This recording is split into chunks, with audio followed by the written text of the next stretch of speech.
The year was 2347, and humanity had finally reached the stars. They had built colonies on 17 different star systems. They had farms on distant planets. They had cities floating in space. Children were born under alien suns, and they called those worlds home. It was a golden age for the human race.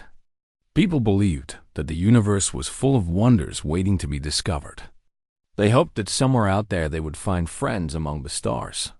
Admiral Daniel Carter was 52 years old when everything changed. He had served in the Space Navy for 30 years. He had seen the first colony ships leave Earth.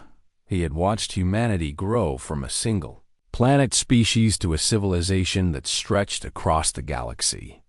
He was proud of what his people had accomplished. He believed in peace. He believed in exploration. He believed that humans were meant to reach out with open hands and open hearts. On November 15th of that year, he stood on the bridge of his flagship, the USS Horizon. The ship was orbiting a small moon near the edge of human space. It was supposed to be a routine patrol. Nothing special. Nothing dangerous. Just another quiet day in the vastness of space. Then the sensors lit up with warnings. A fleet of ships appeared from nowhere. They were massive vessels covered in dark armor that seemed to absorb light itself. There were hundreds of them. They moved in perfect formation like a swarm of locusts descending on a field of wheat. Daniel had never seen anything like them. No human had. The communication officer turned to him with wide eyes. Her name was Lieutenant Amy Grant, and she was only 25 years old. Her hands were shaking as she worked the controls. "Sir, we are receiving a transmission from the unknown vessels." Daniel nodded slowly. His heart was beating fast, but he kept his face calm. A leader could not show fear. Not when his crew was watching. Not when history was being made. Put it through. The view screen flickered, and then an image appeared. Daniel felt his blood turn cold. The creature on the screen was tall and thin with an exoskeleton the color of dried blood. It had 4 arms and compound eyes that reflected the light like black mirrors. Its mouth was full of sharp mandibles that clicked together when it spoke. "Humans, we are the Velthari Dominion. We have watched you spread across the stars like insects. We have studied your weaknesses. We have counted your worlds. Now, we have come to deliver our terms." The creature paused, and its mandibles clicked in what might have been amusement. "You will surrender all territories beyond your birth world. You will dismantle your fleet. You will accept our rule. If you refuse, we will burn every colony you have built. We will hunt down every human who has left Earth. We will teach the galaxy what happens to vermin who reach above their station." The transmission ended. Daniel stood in silence for a long moment. Around him, his crew waited for orders. They were scared. He could see it in their eyes. They had trained for combat against pirates and criminals. They had never prepared for this. None of them had. "Send a message to Earth Command," Daniel said quietly. "Tell them we have made first contact. Tell them it is not friendly." Over the next 3 months, humanity tried everything to avoid war. Ambassador Laura Mitchell was sent to negotiate with the Velthari. She was the best diplomat the human race had ever produced. She had ended civil conflicts on 3 different colony worlds. She had brought peace to regions that had known nothing but violence for generations. People said she could talk a storm into becoming a gentle breeze. She spent 90 days aboard the Velthari command vessel. She offered them trade agreements that would make both species rich beyond imagination. She offered them access to human technology. She offered them cultural exchanges and scientific partnerships. She offered them everything humanity had to give. The Velthari listened. They asked questions. They seemed interested, and then they bombed New Virginia. The colony world of New Virginia was home to 14 million people. It was a beautiful planet with green forests and blue oceans. Families had lived there for 3 generations. Children went to school there. Farmers grew crops there. It was a peaceful world full of ordinary people living ordinary lives. The Valkyrie fleet arrived without warning. They did not ask for surrender. They did not give any demands. They simply opened fire. The orbital bombardment lasted for 6 hours. When it was over, there was nothing left. The cities were craters. The forests were ash. The oceans were boiling. 14 million human beings were dead. Men and women and children who had done nothing wrong, who had never even seen a Valkyrie in person, who had simply wanted to live their lives in peace. Ambassador Laura Mitchell was still aboard the Valkyrie command vessel when the attack happened. They made her watch. They made her see every bomb fall. They made her listen to the screams that came through the radio before the signals went dead one by one. When they finally released her, she returned to Earth a changed woman. The softness was gone from her eyes. The hope was gone from her voice. She stood before the United Earth Council and delivered her report. They do not want peace. They do not want trade. They do not want anything we can offer them. They want us dead. All of us. Every man and woman and child. They believe we are vermin. They believe we have no right to exist. They killed 14 million people to prove a point, to show us that we are nothing to them. Council Chairman Kevin Park was an old man who had spent his entire life working for peace. He had opposed military spending. He had pushed for diplomatic solutions to every conflict. He believed that violence was never the answer. But as he listened to Laura speak, he felt something change inside him. He felt something ancient and terrible waking up. Something that had slept since humanity first crawled out of the caves and learned to use fire. Then we have no choice, he said. His voice was quiet, but it carried through the silent chamber. We offered them peace. We offered them friendship. They answered with the blood of our children. So now we will give them one final chance to walk away. And if they refuse it, we will show them what humanity is truly capable of. He looked at the faces around him. Senators and generals. Scientists and diplomats. All of them waiting for him to speak the words that would change everything. Prepare for war. Commander Ryan Ellis sat alone in the recording studio, deep beneath the surface of Earth. The room was small and cold, with gray walls and a single camera pointed at his face. He had been chosen to deliver the most important message in human history. He did not feel honored. He felt angry. He felt broken. He felt like a man who had lost everything and had nothing left to lose. His sister Catherine had lived on New Virginia. She had moved there 10 years ago with her husband and daughter. They had a small farm on the western plains where they grew vegetables and raised horses. Ryan used to visit them every summer. He would sit on the porch with his sister and watch his niece Emma ride across the fields. Emma was 7 years old. She had red hair like her mother, and she laughed like music. She wanted to be a starship pilot when she grew up. Emma was dead now. Catherine was dead. Her husband was dead. 14 million people were dead, and Ryan could not even bury them because there was nothing left to bury. The Valkyrie had turned everything to ash. He looked at the camera and took a deep breath. The words he was about to speak would be broadcast across the galaxy. Every species with a radio would hear them. The Valkyrie would hear them, and they would understand that humanity was done begging. To the Valkyrie Dominion. This is the final message from Earth. This is the last time we will speak to you before we come for you. He paused and steadied his voice. He would not let them hear him shake. He would not give them that satisfaction. We came to the stars with hope in our hearts. We built our colonies with dreams of a better future. We looked up at the night sky and wondered if we would find friends out there. We wanted peace. We wanted to learn.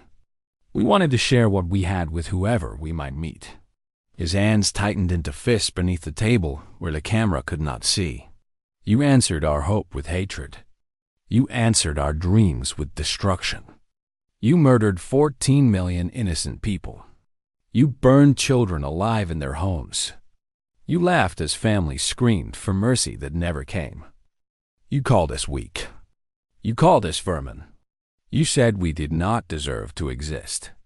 Ryan leaned forward and stared directly into the camera. His eyes were cold and hard like stones. So hear us now. Hear us and remember every word. Since you chose war, prepare for the consequences. We will not negotiate. We will not accept your surrender. We will not show you the mercy you denied our children. We are coming for you. We will find every ship you have, and we will destroy it. We will find every world you hold dear, and we will burn it. We will make you understand in your bones and in your blood what it means to attack humanity. You wanted to see what humans do when pushed to the edge of extinction. You are about to find out. This war will not end until one of our species is gone from this galaxy. You made that choice when you bombed New Virginia. Now live with it. The recording ended and Ryan sat in silence. He felt empty inside. He had just declared total war on an alien empire that had conquered dozens of species over 10,000 years. He had just promised to destroy them completely or die trying. There was no going back now. Across human space, the message spread like wildfire. It was played on every news channel. It was played on every news channel. It was played on every news channel. It was shared on every network.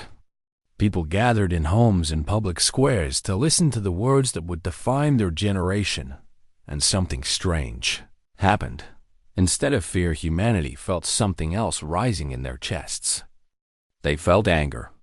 They felt determination. They felt a unity that had not existed since the earliest days of their history. For centuries, humans had fought among themselves over land and resources and ideology. They had built walls between nations and borders between peoples. They had forgotten what it meant to stand together as one species. The Valkyrie reminded them. Factories that had been building farming. Equipment began producing weapons. Shipyards that had been constructing cargo vessels started assembling warships. Young men and women who had never thought about military service lined up at recruitment centers by the millions. Scientists dropped their peaceful research and turned their genius toward destruction. Dr. Michelle Santos was one of them. She was 43 years old and had spent her entire career studying medicine. She had developed treatments that saved countless lives. She had won awards for her work on genetic diseases. She believed that science should be used to heal and to help. But Michelle had grown up on New Virginia. Her parents still lived there. Her childhood home was there. The school where she learned to read was there. And now all of it was gone. Her parents had not even had time to send a final message before the bombs fell. She walked into the VI field. She walked into the thighs, did not even had time to send a final message before the bombs fell. Armstrong Research Station, on the day after the message was broadcast. She found the director sitting in his office, looking exhausted and lost. "I want to transfer to weapons development," she said. The director looked at her with surprise. "Michelle, you are our best medical researcher.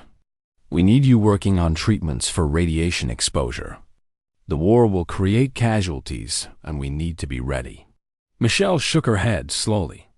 "I can do more good making sure there are no more casualties on our side. Show me what you need me to build." She was assigned to a classified project codenamed Prometheus. The details were beyond anything she had imagined. The weapon they were developing was not a bomb or a missile. It was something far worse. It was a self-replicating nanite swarm that could break apart molecular bonds. It could dissolve solid matter into dust. It could destroy an entire planet in 3 days. When Michelle saw the initial designs, she felt sick. This was not medicine. This was not healing. This was the end of worlds held in a metal container. But then she thought about Emma riding horses across the plains. She thought about her mother baking bread in the kitchen. She thought about 14 million voices silenced forever. She sat down at her workstation and began to work. "How long will this take?" her assistant asked. "6 months if we push hard," Michelle replied. "Maybe less if I stop sleeping. And when it is finished?" "What then?" Michelle did not answer for a long moment. She stared at the schematics on her screen and saw the death of billions written in equations and diagrams. "When it is finished, we give them one last chance to surrender. One final opportunity to walk away and leave us alone forever." "And if they refuse?" Michelle thought about the message Ryan Ellis had broadcast to the stars. She thought about the promise humanity had made. "Since you chose war, prepare for the consequences. Then we become the monsters they already think we are. And we make sure no one ever threatens humanity again." She got to work. Across the galaxy, the Velthari were laughing at the human message. They thought it was the desperate bluster of a dying species. They had no idea what was coming for them. The Velthari High Command gathered in their war chamber to discuss the human problem. They sat around a massive table made from the bones of a conquered species. Trophies from 100 victories decorated the walls. Banners from fallen empires hung from the ceiling. For 10,000 years, this room had seen nothing but triumph. General Krax was the oldest warrior present. He had led the assault on New Virginia personally. He had watched the human cities burn from the bridge of his flagship. He had enjoyed every moment of it. "The vermin are making noise," he said with amusement. "They broadcast threats across the galaxy. They promise consequences. They think words will frighten us." The other generals clicked their mandibles in laughter. "They are building warships," another officer reported. "Our scouts have observed increased activity in their shipyards." "Let them build," Krax replied dismissively.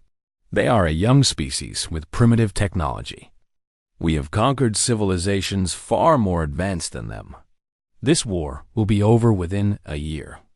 By this time, next cycle, we will be hunting the last humans through the ruins of their homeworld." The Velthari were confident. They had every reason to be. Their empire stretched across 300 star systems. Their fleet numbered in the tens of thousands. They had weapons that could crack planets open like eggs. What could a species barely 3 centuries into space travel possibly do against such power? They were about to find out. The Battle of Proxima Centauri began on a cold morning in March. The Velthari sent 200 warships to destroy the human colony there. It was supposed to be a simple operation. A quick strike to show the humans that their threats meant nothing. A demonstration of Velthari superiority. Admiral Daniel Carter was waiting for them. He had positioned his fleet behind the colony's largest moon. It was a small force compared to the Velthari Armada. Only 47 ships against 200. The odds were terrible. Any sane commander would have retreated and lived to fight another day. Daniel was not interested in retreating. "All ships power up weapons and prepare to engage," he ordered calmly. "Remember New Virginia. Remember our children. Today, we make them pay." The human fleet surged forward from their hiding place. The Velthari opened fire immediately with their plasma cannons. They expected the human shields to collapse within seconds, just as they had in every previous engagement. The plasma bolts struck the human ships and dissipated harmlessly against their hulls. General Krax stared at his tactical display in disbelief. "What is happening? Why are our weapons not working?" The humans had spent the last 4 months developing adaptive shielding technology. It analyzed incoming energy signatures and adjusted the shield frequency in real time to neutralize them. The Velthari had been relying on the same weapons for centuries. They had never needed to innovate. They had never faced an enemy desperate enough to evolve. The human ships tore into the Velthari formation with missiles and railguns. These were kinetic weapons that shields could not stop. They punched through Velthari armor like needles through cloth. Explosions blossomed across the alien fleet as ship after ship was torn apart. Captain Scott Murray commanded the destroyer USS Defiance during the battle. He was 32 years old, with a wife and 2 sons waiting for him back on Earth. He had promised them he would come home. He had meant it when he said it. But war has a way of breaking promises. A Velthari dreadnought locked onto his ship and unleashed a barrage that overwhelmed his shields. The Defiance was crippled. Engines dead. Weapons offline. Life support failing. Scott looked at the tactical display and saw the Velthari flagship moving toward the colony. If it reached firing range, it would bomb Proxima, just like they had bombed New Virginia. 2 million people would die. He made his choice in the span of a heartbeat. "All hands abandon ship," he announced over the intercom. "Get to the escape pods now. That is an order." His crew looked at him with confusion and fear. His first officer, Lieutenant Jenny Cole, stepped forward. "Sir, what are you doing?" "Buying you time to get clear. Now go." The crew evacuated in 60 seconds. Scott stayed at the helm. He redirected all remaining power to the maneuvering thrusters and pointed his broken ship at the Velthari flagship. The Defiance crossed the distance in 12 seconds. The Velthari tried to shoot it down, but their weapons were designed for shielded targets, not dead hulks of metal moving at maximum speed. The destroyer struck the flagship directly in the engine core. The explosion was visible from the planet's surface below. 6,000 Velthari soldiers died in an instant. The flagship broke apart, and the debris scattered across space like confetti. Scott Murray did not survive, but neither did the Velthari dreadnought. When news of the battle reached Earth, the people wept and cheered at the same time. They mourned Scott Murray as a hero. They named schools after him. They told his sons that their father had saved 2 million lives with his sacrifice. The boys were too young to understand, but someday they would. More importantly, the galaxy took notice. The Velthari had lost their first major engagement in 3,000 years. They had lost it to a species they considered vermin. The other civilizations watching the war began to whisper among themselves. Perhaps the humans were not as weak as everyone thought. Perhaps the Velthari had made a terrible mistake. The war continued for 3 more years. It was brutal and bloody, and neither side was willing to give ground. The Velthari had numbers and experience. The humans had desperation and innovation. They invented new weapons every month. They adapted to every tactic the enemy used. They fought with a ferocity that shocked even the most hardened Velthari veterans. Human soldiers did not surrender. When their ships were destroyed, they rammed the enemy. When their ammunition ran out, they fought with knives. When their knives broke, they used their bare hands. They died by the millions, but they made the Velthari pay for every single life and blood. Dr. Michelle Santos worked without rest during those 3 years. She slept in her laboratory. She ate at her workstation. She watched her hair turn gray and her hands grow thin. But she did not stop. She could not stop. Not until the weapon was ready. On the morning of April 17th, 2350, she ran the final test. The Nanite swarm consumed a small asteroid in 17 minutes. It left nothing behind but floating dust. She stared at the results and felt the weight of worlds pressing down on her shoulders. She had created the most terrible weapon in human history. She had given her species the power to destroy entire civilizations. Now she had to pray they would never need to use it. The Velthari homeworld was called Krath Prime. It was a massive planet covered in hive cities that stretched from pole to pole. 12 billion Velthari lived there. It was the heart of their empire and the seat of their empress. No enemy had ever set foot on its surface. No hostile ship had ever entered its orbit. It was considered untouchable until the day the human delegation arrived. Ambassador Laura Mitchell had requested the meeting through neutral channels. She had asked for a chance to discuss peace terms. The Empress had agreed out of curiosity more than anything else. She wanted to see the face of the species that had caused her so much trouble. She wanted to understand how such weak creatures had managed to resist for so long. Lara traveled to Krath Prime aboard a small diplomatic shuttle. She was accompanied by 4 other humans. Commander Beth Harrison was there as military advisor.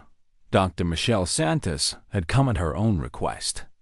2 Marines named Kyle Bennett and Rachel Wright provided security, though they all knew their weapons would be useless if things went wrong. The shuttle landed in the heart of the capital city. Belthari soldiers surrounded it immediately with weapons drawn. They escorted the humans through massive corridors carved from black stone. The walls were decorated with images of Belthari victories. Conquered species bowed in submission. Burning cities lit the background. It was a monument to 10,000 years of domination. The throne room was the largest chamber Lara had ever seen. It could have held a dozen human cathedrals with room to spare. Thousands of Belthari warriors lined the walls, standing in perfect silence. At the far end sat the Empress on a throne made from the skulls of her enemies. She was ancient by Belthari standards.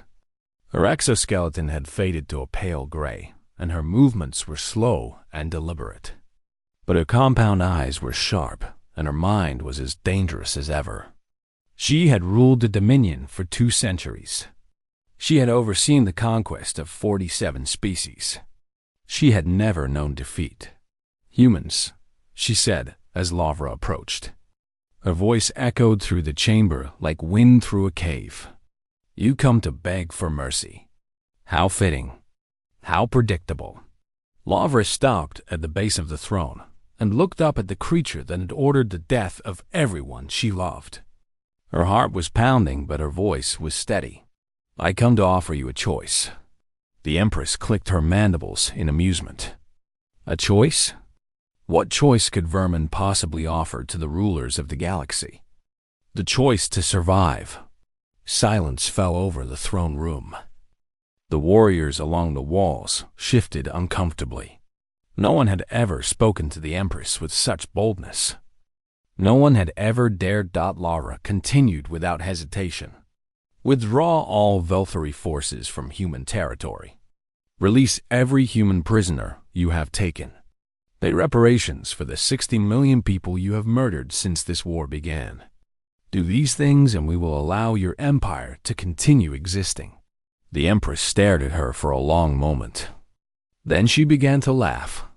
It was a harsh clicking sound that bounced off the stone walls and filled the chamber with noise.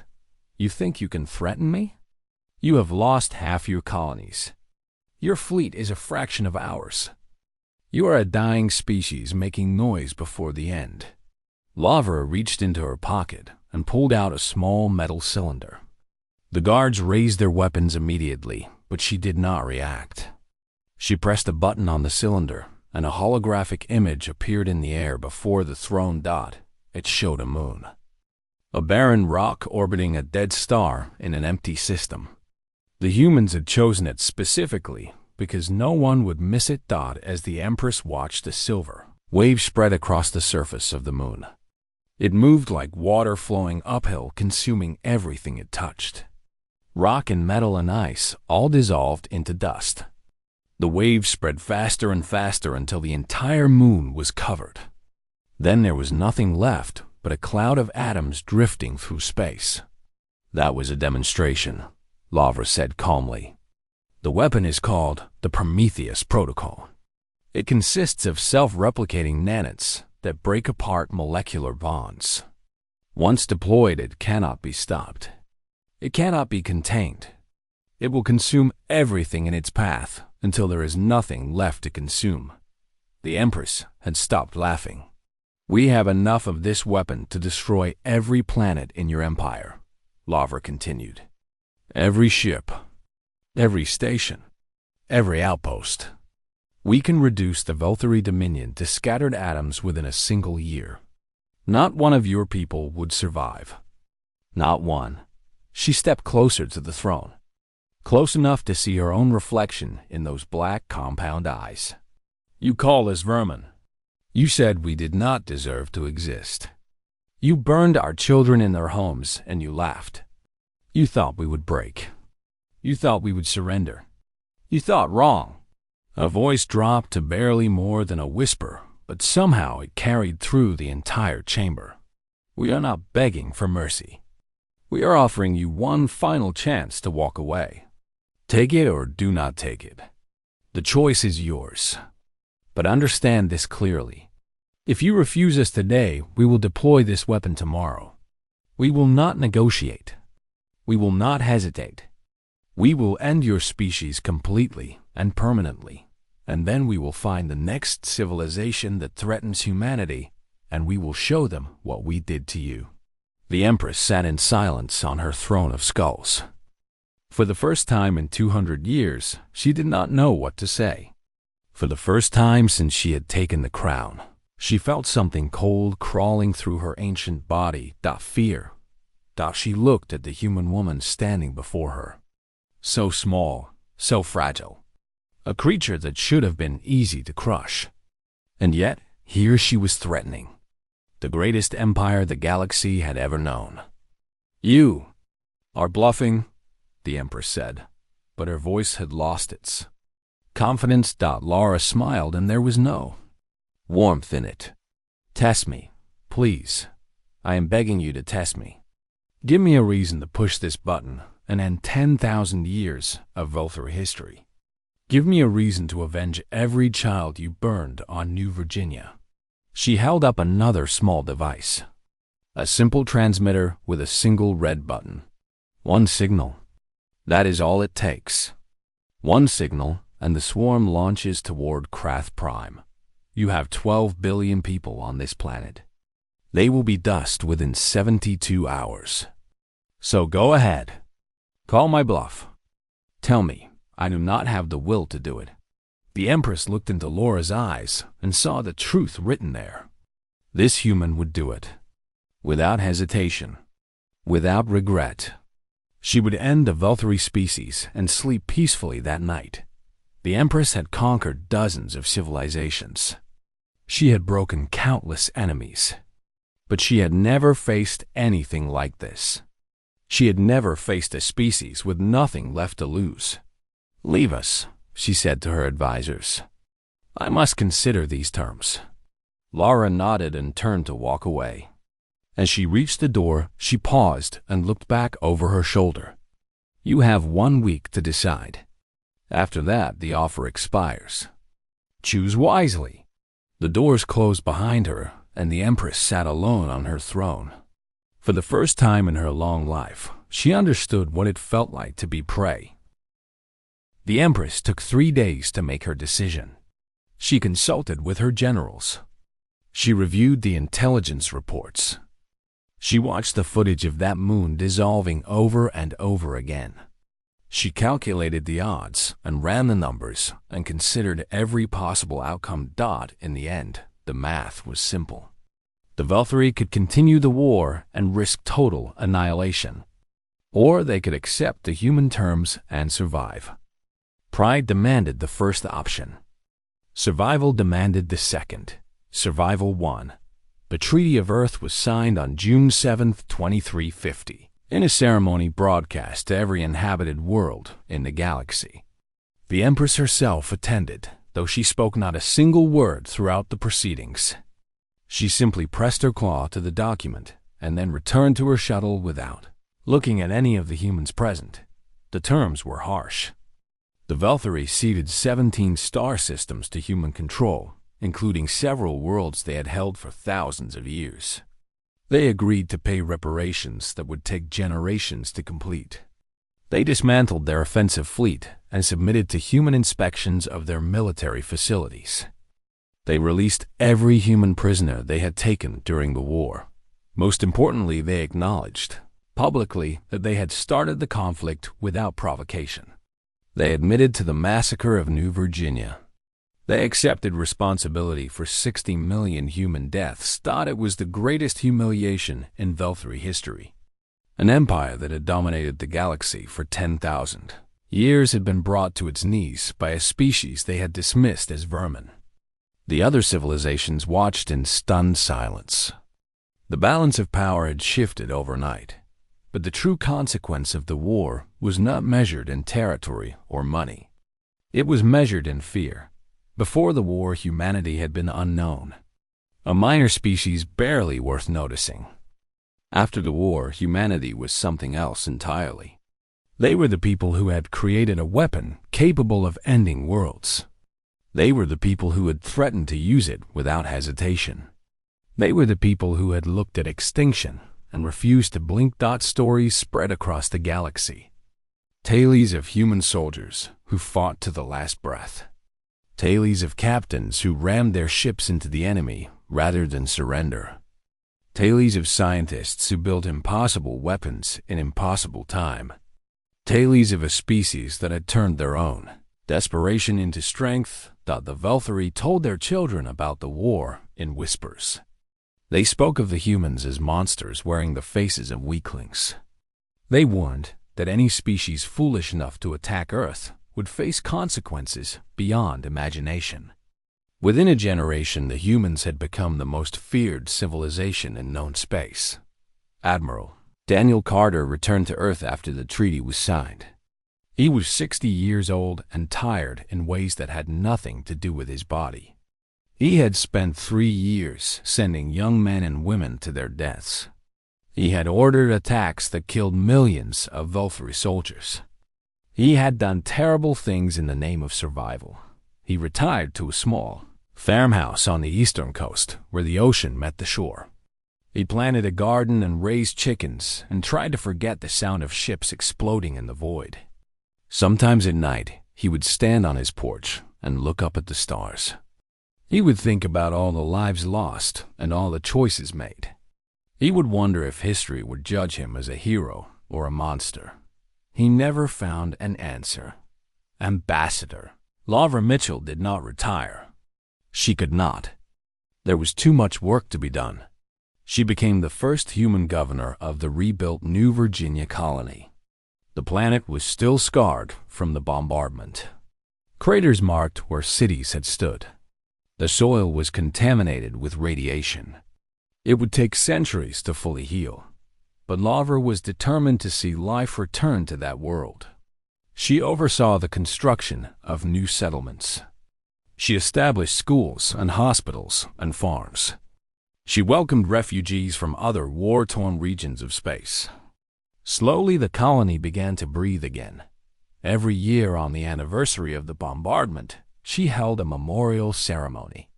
She would stand in a garden she had planted in the center of the capital city and read the names of the dead. All 14 million of them. It took 3 days to read them all. Her voice would give out long before she finished. But she never stopped trying. Dr. Michelle Santos dismantled the Prometheus Protocol personally. She deleted every file. She destroyed every sample. She erased the equations from every database. When her assistants asked why she was destroying years of work, she just shook her head. This weapon should never have existed, she said. It was born from grief and rage and desperation. We needed it to survive, but we should never need it again. If humanity ever becomes the kind of species that uses this weapon first, then we do not deserve to survive. She returned to medical research and spent the rest of her career developing treatments for radiation poisoning. She saved thousands of lives. She never spoke publicly about her role in the war. The galaxy changed in the decades that followed. Humanity expanded not through conquest, but through trade and diplomacy. They welcomed refugees from conflicts in other regions.